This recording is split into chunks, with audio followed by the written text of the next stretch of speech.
તહેવારોની અંદર તમને પણ એવું થતું હશે ને કે અલગ અલગ શું નાસ્તો બનાવો અને ક્યાંય ટ્રાવેલિંગમાં લઈ જવું હોય તો અઠવાડિયાથી 10 દિવસ સુધી શું સારું રહેશે. તો આજે હું તમને છે ને એવી મસાલેદાર ક્રિસ્પી લેયરવાળી રોલપુરીની રેસીપી શેર કરીશ. છે પરફેક્ટ માપ સાથે તમે પહેલી વખત બનાવતા હશો ને તો પણ માસ્ટર થઈ જશો. અને ક્યાંય પણ તમારે બહારગામ તહેવારોની અંદર ટ્રાવેલિંગમાં જવું હશે ને તો ચા કે કોફી સાથે ખાવાની તો બહુ જ મજા આવશે. તમારા બાળકોને તમે લઈને જતા હશો ને તો ઘરની બનાવેલી આ રોલપુરી જરૂરથી લઈને જજો. બાળકો પણ ખુશ થઈ જશે. તો ક્રિસ્પી લેયરવાળી રોલપુરી બનાવવા માટે અહીંયા મેં આ રીતે 3 બાઉલ ભરીને મેંદો લઈ લીધો છે. એની અંદર આપણે સ્વાદ પ્રમાણે મીઠું એડ કરીશું. તમે એકલા ઘઉંની પણ બનાવી શકો, અડધો ઘઉં અડધા મેંદાનો પણ ઉપયોગ કરી શકો છો.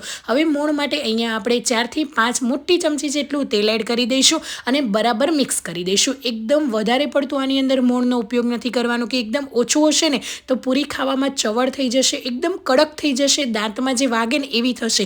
એટલે મોણનું પ્રમાણ અહીંયા આપણે મીડિયમ રાખવાનું છે. અને હવે થોડું ગરમ નોર્મલ પાણી એડ કરતા જઈને લોટને બાંધી લેવાનો છે. તો આ રીતે થોડું નોર્મલ ગરમ પાણી એડ કરશો ને તો લોટ જલ્દીથી સેટ થઈ જશે અને જે પૂરી છે ને તમારી એ એકદમ ખસ્તા બનશે. એના પડ જે છે ને એકદમ સરસ રીતે ખુલી પણ જશે. તો લોટ અહીંયા છે ને એ મીડિયમ સોફ્ટ બાંધવાનો છે, એકદમ કઠણ નથી કરવાનો અને તો તમારી પૂરી છે ને એ સારી નહીં બને. તો લોટને અહીંયા મેં આ રીતે બાંધી લીધો છે. હવે ઢાંકીને આપણે એને 20 થી 25 મિનિટ કે 1 કલાક માટે રેસ્ટ આપી દઈશું. તમારી પાસે જો વધારે ટાઈમ હોય તો 1 કલાક રેસ્ટ આપજો, નહીંતર 15 થી 20 મિનિટ તો જરૂરથી આપજો, જેથી લોટ સેટ થઈ જશે. હવે એક બાઉલની અંદર અડધો કપ જેટલો આપણે અહીંયા મેંદો લઈ લઈશું. એની અંદર 4 થી 5 ચમચી જેટલું ઘી એડ કરી દઈશું. હવે મેંદાની જગ્યાએ તમે કોર્નફ્લોર, ચોખાનો લોટ પણ લઈ શકો છો. સરસ રીતે આપણે આ એક પેસ્ટ બનાવવાની છે, જેનાથી આપણા જે લેયર છે ને એ મસ્ત મજાના ખુલશે પણ ખરી અને પૂરી ખાવામાં ખસ્તા પણ બનશે. હવે આની અંદર મેં ઘી એડ કર્યું છે. તમે તેલ પણ એડ કરી શકો છો, બંને અડધું લઈ શકો, પણ ઘીથી છે ને એ રિઝલ્ટ એકદમ પરફેક્ટ 100% આવશે. તો આ રીતે હવે એને સાઈડમાં રાખીશું. લોટને 20 થી 25 મિનિટ થઈ છે, ચેક કરી લઈશું. તો લોટ એકદમ સરસ રીતે સેટ થઈ ગયો છે અને લોટની અંદર છે ને એક લચકપણું આવી ગયું છે. તમે જોઈ શકો છો પહેલાં જે લોટમાં ક્રેક્સ હતા ને એ ક્રેક્સ નથી અને એકદમ સ્મૂથ લોટ તૈયાર થઈ ગયો છે આપણો. તો લોટ આવો હોવો જોઈએ.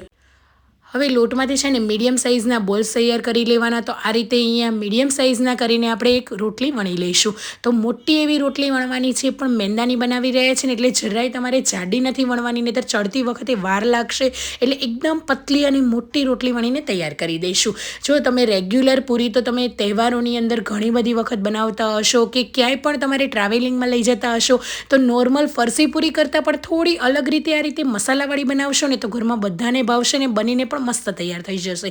તો આ રીતે મેં મોટી અને પતલી રોટલી વણી લીધેલી છે. હવે જે આપણે મેંદા અને ઘીની જે પેસ્ટ બનાવીને એને અડધી ચમચી જેટલી આ રીતે ઉપર એડ કરી દઈશું અને આંગળીની મદદથી ફેલાવી લઈશું.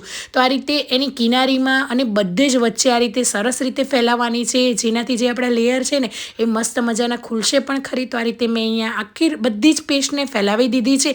હવે એની ઉપર આપણે મસાલેદાર પૂરી બનાવવાના છીએ એટલે આપણે ઉપર થોડું એવું હળદર પાવડરને સ્પ્રિંકલ કરી લઈશું, થોડું એવું લાલ મરચું પાવડર, અહીંયા અચકચરા વાટેલા મરી પાવડર મેં લીધો છે એ પણ ઉપર એડ કરી દઈશું, શેકેલા જીરા પાવડર અને અજમો, આ 5 વસ્તુ એડ કરવાની છે. આનાથી ફ્લેવર જે પૂરીનો છે ને એ બહુ જ મસ્ત આવશે. અને આ રીતે હળવા હાથે એને થોડું પ્રેસ કરી દેવાનું, જેથી અજમો છે કે મરી છે ને એ નીકળી ના જાય પૂરી વણતી વખતે કે તળતી વખતે. એટલા માટે આ રીતે મસ્ત પ્રેસ થઈ જશે ને એટલે તમે જોઈ શકો છો સરસ રીતે ઉપર રહેશે પણ નહીં અને તળતી વખતે પણ બહાર નહીં આવે. હવે આ રીતે રાઉન્ડ કરીને એનો રોલ તૈયાર કરી લઈશું અને રોલને છે ને સરસ રીતે આ રીતે ટાઈટ કરવાનો છે, જેથી પૂરી તળતી વખતે ખુલી ના જાય. આગળ પાછળનો ભાગ કટ કરીને મીડિયમ સાઇઝમાં આ રીતે પીસીસ કરી લઈશું.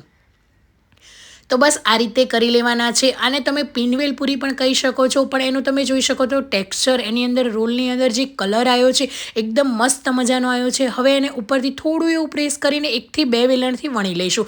વધારે પડતી નથી વણવાની, નહીંતર જે વચ્ચેના લેયર છે ને એ લેયર અંદર દબાઈ જશે અને ખુલશે નહીં. અને મીડિયમ ગેસની ફ્લેમ પર એને તળવાની છે. શરૂઆતમાં એકદમ લો રાખીને એને એડ કરી દેવાની અને પછી મીડિયમ કરીને બંને સાઈડ સરસ રીતે પલટાવીને તળી લઈશું. તો તમે જોઈ શકો છો કેટલો ધીમે કલર પણ ચેન્જ થઈ ગયો છે અને આ રીતે થોડો એવો બ્રાઉન કલર આવે ને એટલે તેલમાંથી આપણે કાઢી દઈશું. અને ઠંડી થયા પછી એરટાઈટ ડબ્બામાં ભરીને તમે 10 થી 15 દિવસ કે 1 મહિનો પણ સારી રહેશે. તો જરૂરથી ઘરે બનાવેલા આવા નાસ્તા તમે બહાર ટ્રાવેલિંગમાં જવું હોય તો બનાવીને લઈ જઈ શકો છો.